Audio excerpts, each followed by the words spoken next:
Hello people, welcome back to my channel. Yes, this is my second video.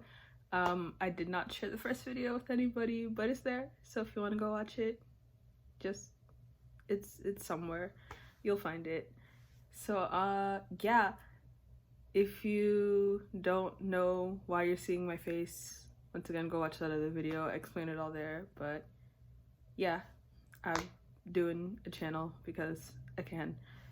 So today I wanted to talk about I want to talk about people's reactions whenever I, mention my program of study, career path, whatever, right? And this came up because I was having a discussion with some people the other day and I brought it up and the reactions were just kind of interesting. And when I thought about it, I'm like, okay, you know what? The reactions are always kind of interesting whenever I mention what I'm doing. So, yeah. I actually already filmed or tried to film this video, but it was really long and needed a lot of editing, and I just was not, no, I'm not about to edit all that, no. It wasn't gonna happen. So I decided to just re-record. So let's jump into it. So the first thing, or I guess the most common thing that I get, and honestly I think like at least 95% of psych students get this, and that is, can you read minds? The answer is no, I cannot read minds. Neither can they unless they got some crazy superpower that we don't know about, but as far as I know, none of us have that power. You know, December 21st came around and I still wasn't able to read minds, so yeah. And honestly, when I think about it, I'm like, where does this idea of reading minds come from? It just, I try to put the pieces together, but logically it just doesn't work. Just because, I'm getting an understanding of, behavior and, thought processes and how the brain works and how people may think or how people commonly, perceive things, that doesn't mean I can read minds.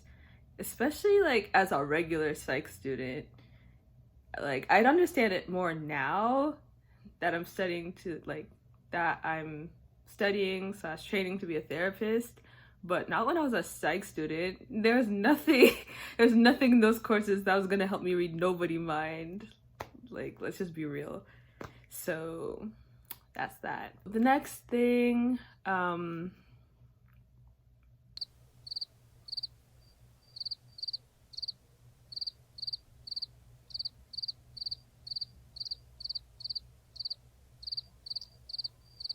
just going to chill here until I remember what I'm gonna say. Okay, so the next thing I would say specifically for me and the program that I'm in, the program is called Spiritual Care and Psychotherapy.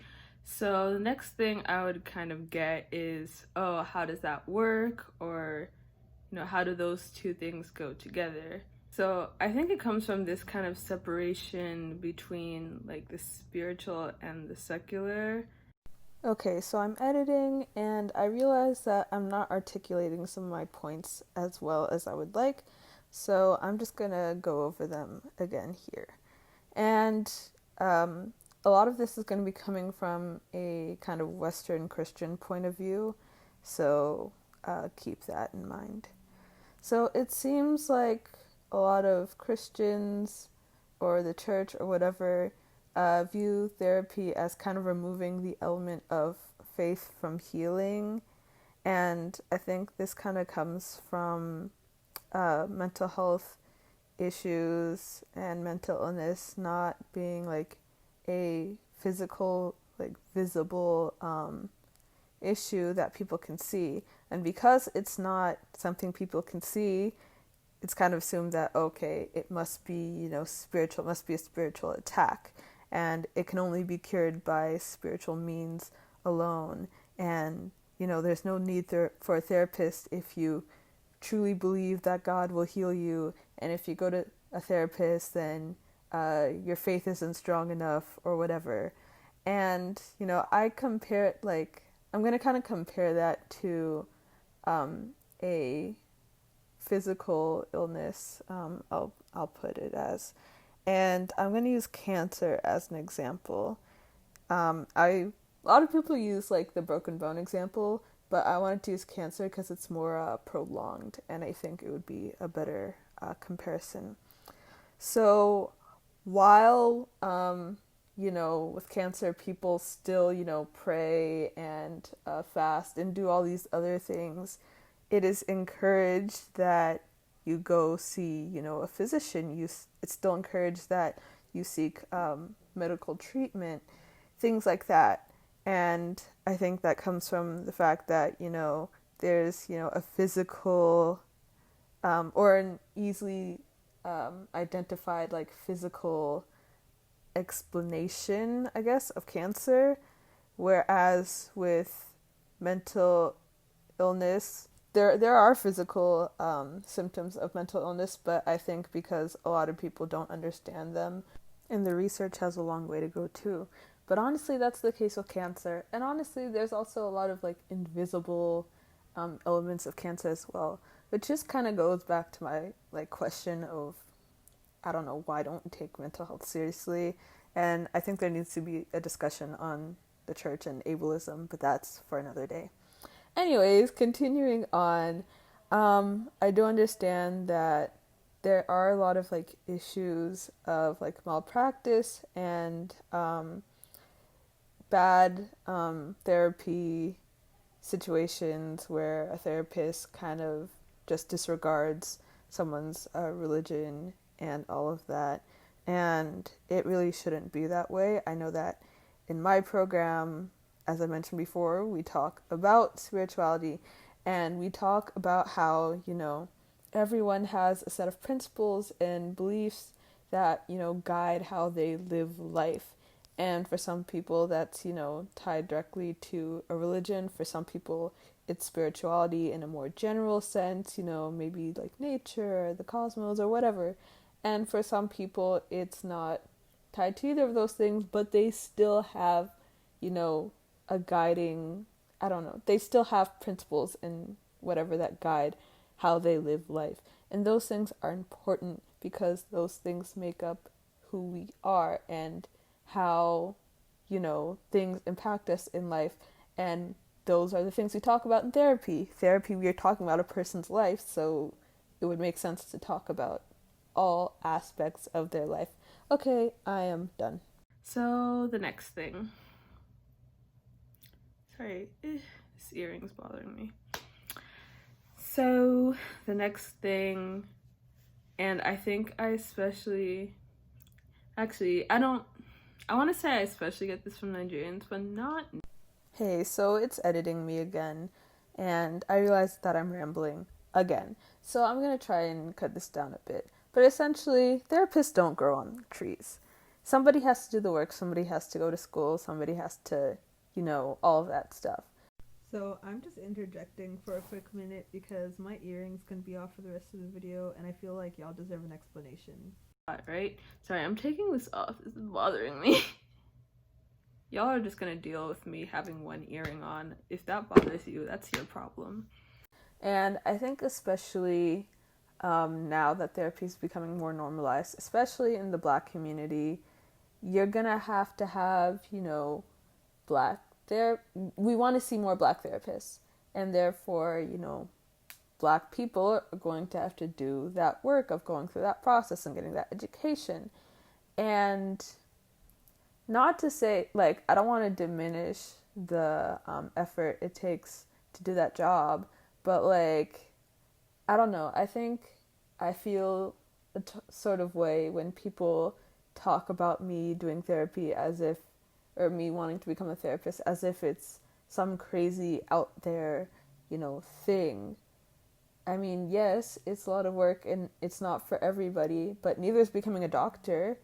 And I think that for most of us, we respect and understand, the work and effort it takes to be a doctor without, jumping up and like going, I don't know, without questioning somebody to death about, their decision to become a doctor.